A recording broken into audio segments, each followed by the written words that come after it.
भाइयों और बहनों, आज हम सुनेंगे पापकुंशा एकादशी की पावन कथा।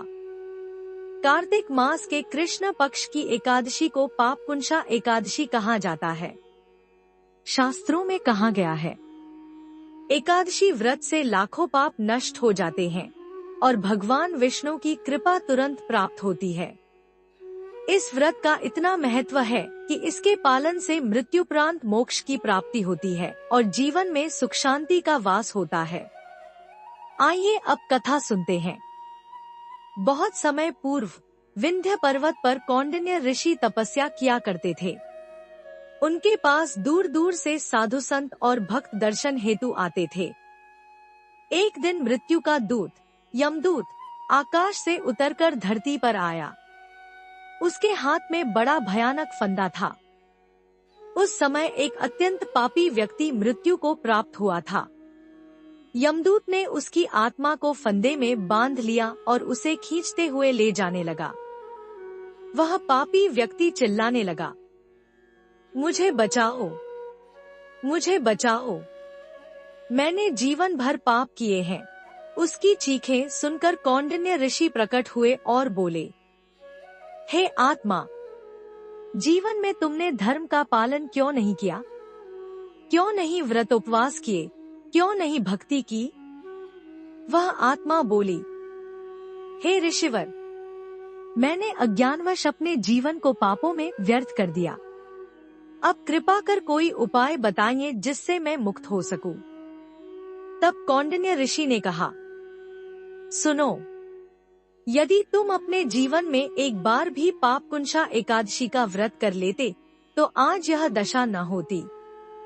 इस एकादशी के प्रभाव से मनुष्य के समस्त पाप कट जाते हैं और वह भगवान विष्णु के धाम को प्राप्त करता है।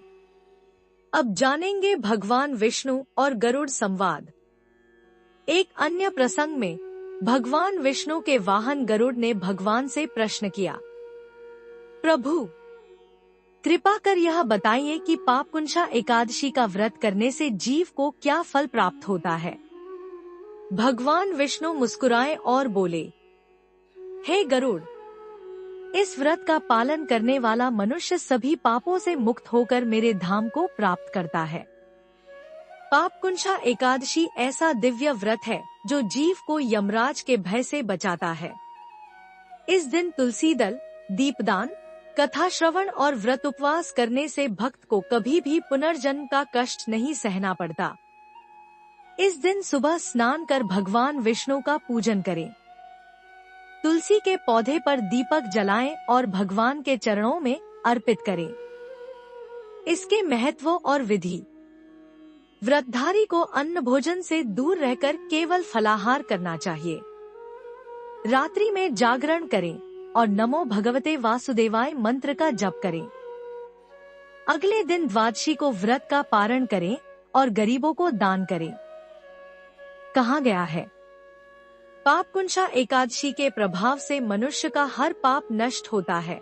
जैसे सूर्य उदय होने पर अंधकार स्वतः नष्ट हो जाता है। अब जानेंगे निष्कर्ष और समापन। प्रिय भक्तों, पापकुंशा एकादशी केवल एक व्रत नहीं, बल्कि आत्मा को पवित्र करने का एक साधन है। इस व्रत का श्रवण और पालन करने वाला मनुष्य कभी भी यमलोक की यातना नहीं देखता। अतः हमें चाहिए कि श्रद्धा और विश्वास के साथ इस व्रत का पालन करें और इसे अपने परिवार और मित्रों को भी सुनाएं। अब हम सभी मिलकर 3 बार भगवान का नाम लें।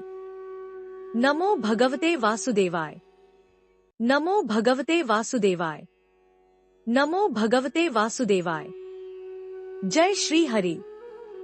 ऐसी ही दिव्य कथाएं और भक्ति से भरे वीडियो सुनने के लिए जुड़े रहिए आपके अपने चैनल भक्ति ब्लास्ट 108।